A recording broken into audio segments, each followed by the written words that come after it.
Viewers আসসালামু আলাইকুম। আপনার একটি সিম ছিল। সেই সিমটি দিয়ে আপনি কল করেন। কিন্তু দীর্ঘদিন যাবৎ আপনি সেটাতে রিচার্জ করেননি বা দীর্ঘদিন যাবৎ সেই সিমের সংস্পর্শে আপনি নেই। তখন কি হয়েছে? আপনার সিমটি আপনি ৫ থেকে ৬ মাস পরে হাতে নিলেন। দেখলেন যে বলছে ওয়ান টু ওয়ানে কল দিন। এই কথা বলেই সিমটির লাইন কেটে যাচ্ছে। আপনি চাইলেও তখন কাউকে কল দিতে পারছেন না।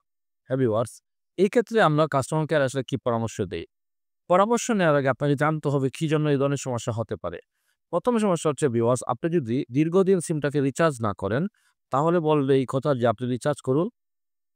দ্বিতীয় যে কারণে সমস্যাটি হতে পারে সেটি হচ্ছে আপনি দীর্ঘদিন রিচার্জ না করতে, করতে এমন একটি পর্যায়ে চলে গেলেন যে আপনি সাসপেন্ড হয়ে গেলেন। মানে হচ্ছে দীর্ঘদিন রিচার্জ না করলে প্রাথমিক একটা হচ্ছে ৩-৪ মাসের ভিতরে যদি আপনি রিচার্জ না করেন তাহলে বলবে যে আপনি রিচার্জ করে। এছাড়া যদি আপনি অনেক দিন প্রায় ৪০৫ দিন হয়ে যায়, তখন আপনি টার্মিনেট হয়ে যাবে। কিন্তু যদি ৪০৫ দিনের ভিতরে ৫ থেকে ৬ মাস হয়, সেক্ষেত্রে এই সমস্যা আসতে পারে।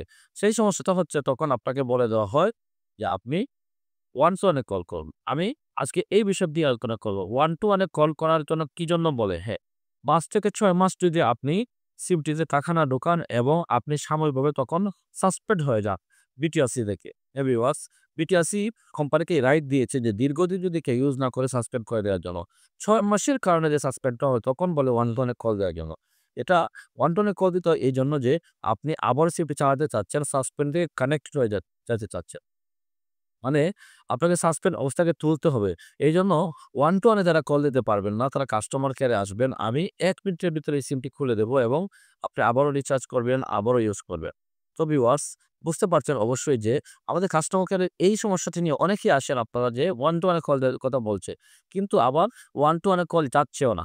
হ্যাঁ ভিউয়ার্স, এই ক্ষেত্রে আপনি আরেকটা সমাধান বা একটা ট্রিকস অবলম্বন করতে পারেন। আপনার এনআইডি কার্ডটা হাতে নিবেন। তারপরে আপনি অন্য একটি বাংলাদেশ সিম দিয়ে ওয়ান টু ওয়ানে কল দিবেন। ওয়ান টু ওয়ানে কল দিয়ে আপনাকে অনেকগুলো গান শোনাবে। আপনি যদি সেগুলো স্কিপ করে সরাসরি কথা বলতে চান, সেটা আমি বলে দিচ্ছি। ০ তে চাপ দিবেন এবং ২-৩ সেকেন্ড পরে আবার 1 এ চাপ দিলে একজনে ধরবে বা একজনের কাছে ট্রান্সফার করা হবে। তো বুঝতে পারছেন, ওই ওয়ান টু ওয়ানে কল দিয়ে যদি আপনি ৬ মাসের বন্ধের কারণে যদি ওয়ান টু ওয়ানে কল দেওয়ার জন্য বলে, সেই অবস্থা থেকে ব্যাক করে চলে আসতে পারবেন এবং সিমটি আবার কানেক্টেড হবে এবং আপনি বিভিন্ন অফারে চলতে পারবেন। এই ক্ষেত্রে আপনি বাংলালিংকের যে অফারটা আছে বন্ধ সিমের অফার সেটি আপনি পেয়ে যেতে পারছেন এবং বিএলএফ থেকে চেক করে বা উনাদের কাছ থেকে জেনে নিয়ে আপনি সেই পরিমাণ রিচার্জটা করে নিবেন। তো ভিউয়ার্স, আশা করি ভিডিওটি ভালো লেগেছে। ভালো লাগলে লাইক করুন ও শেয়ার দিবেন। তো অসংখ্য ধন্যবাদ।